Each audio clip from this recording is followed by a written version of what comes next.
welcome to Your Health, Wealth, and Happiness. I'm your host, Brittany Maxwell. For this episode, we are going to be covering some of the most common memory loss symptoms and how to differentiate them from dementia. Today, we have Dr. Sadiq here with us to give her advice on the topic. Thank you for joining us here today, Dr. Sadiq. Thank you for having me, Brittany. Well, as always, we're so happy to have you. So, Dr. Sadiq, I heard that you specialize in Alzheimer's and other memory loss diseases. Is that true? Yes, I'm an internal medicine doctor, but I did fellowship in geriatrics, which actually helped me out and understand this disease better. Well, then you're perfect for today's episode. It's such a perfect topic for us to cover. I feel like we should actually have a couple more episodes on this topic. Don't you agree? Yes, I agree, as a lot of people don't understand what the memory loss is or dementia. That's so true. I believe you prepared for us some of the most basic knowledge about dementia and how to differentiate them from general forgetfulness. Actually, today I'm just going to briefly introduce what is dementia and how to self-diagnose your symptoms. Well, that sounds like a plan to me. Yes. So what is dementia? Actually, dementia is a brain disorder that make it hard to remember, think clearly, make decisions, and even control your emotions. And what is Alzheimer's then? Actually, Alzheimer's is the most common type of dementia. 60 to 80% of the people who have dementia have Alzheimer's. And it actually is a very progressive condition, which means it gets worse over time, and it usually affects people over age 65. And unfortunately, there is no cure for it, but any age it can happen. That's so sad, though, that there's no cure. With that being said, how does Alzheimer's occur then? It happens when the protein, which we call plaques in your brain, and fibers, which are known as tangles, build up in your brain and block nerve signals and destroy nerve cells. Memory loss may be mild at the beginning, but if these plaques and fibers, the tangling occur more and more, then dementia get more progressive, more worse with time. And at time, it is very difficult to even carry on the conversation or do simple tasks in everyday life. People get more confused, more aggressive, mood changes, and these are some of the most common symptoms of dementia. And the final stage is very sad, when people forget to even chew the food. They forget when to go to the bathroom. That is very worrisome, and that is like a very sad, even for the family, to see the loved one that way.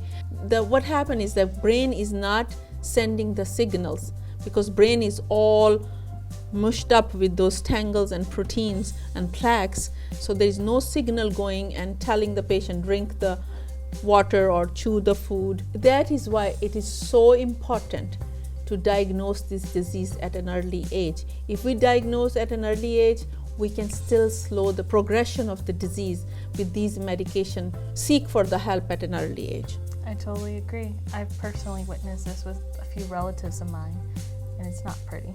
It's sad. And I've heard that memory impairment is not just a problem for the elderly anymore. Sometimes I feel like I'm getting forgetful about everyday things too, and start to worry about getting Alzheimer's. No, don't worry about that. There are two types of memory impairment. One is benign forgetfulness, and the other is malignant memory loss. Benign forgetfulness can happen to anyone at any age, but the majority of the people are over age 65. It is not serious. It is annoying, but not serious.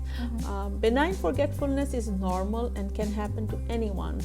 Just as forgetting where your car keys are or where you parked your car, like my husband does it all the time. I do too. It's common. Yes. But it's not worrisome. On the other hand, malignant memory loss can be a sign of dementia.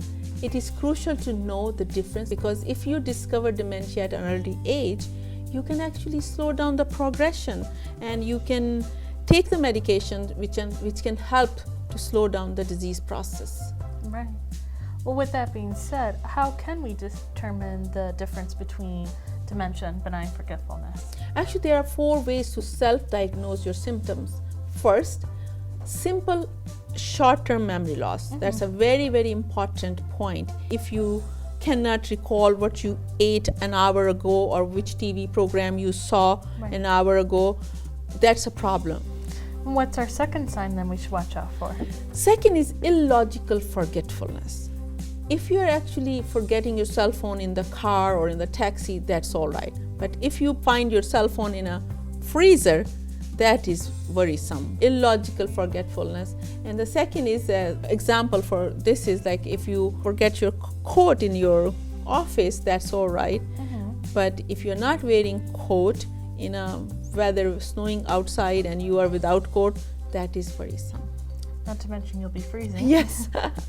So what's the third sign then? And the third sign is when you set up appointment yourself with a friend or family or any event and you actually forget, even when your friend is calling you, you have an appointment today, and on reminder, you still cannot remember your own events which you actually scheduled. That's a problem. And what is the last sign then? Actually, the last sign is that if someone does not know what the problem is, if your people around you, your loved one, is bringing you to your attention and or bringing to the doctor that patient is losing the memory, that is a very worrisome.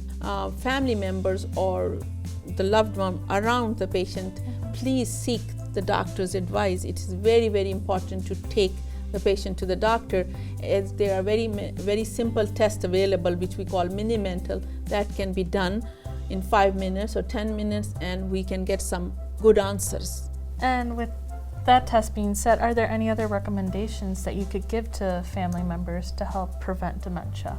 Eat healthy, that's the most important thing. Walking in the sunlight, that's very, very important, because sunlight helps maintain the hippocampus in your brain, which plays a very, very important role in consolidation of information from short-term to the long-term bucket. So Right. it's very, very important. Plus it feels good on your skin. Absolutely. And also the bones. Yes. And the next is be happy. Mood is very important. Next is brain exercises. It's very important to keep your brain engaged. Right. Crossword puzzles or any activities which you like. And next is be productive. Keep doing what you were doing like all your life. That is going to keep you young and healthy and happy. The food part is very, very important. Some of the foods have a lot of antioxidant. So almonds has a lot of antioxidant, berries. And next is avoid synthetic food and artificial food. Well, speaking of synthetic and artificial foods, is there any specific ones that we should keep away from? Actually, I would advise not to use a lot of microwave popcorns and sweeteners, and also stay away from microwave.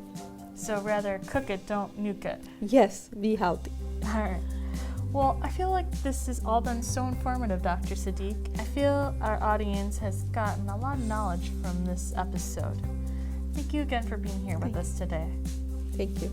Until next time, viewers, stay healthy, happy, and live better.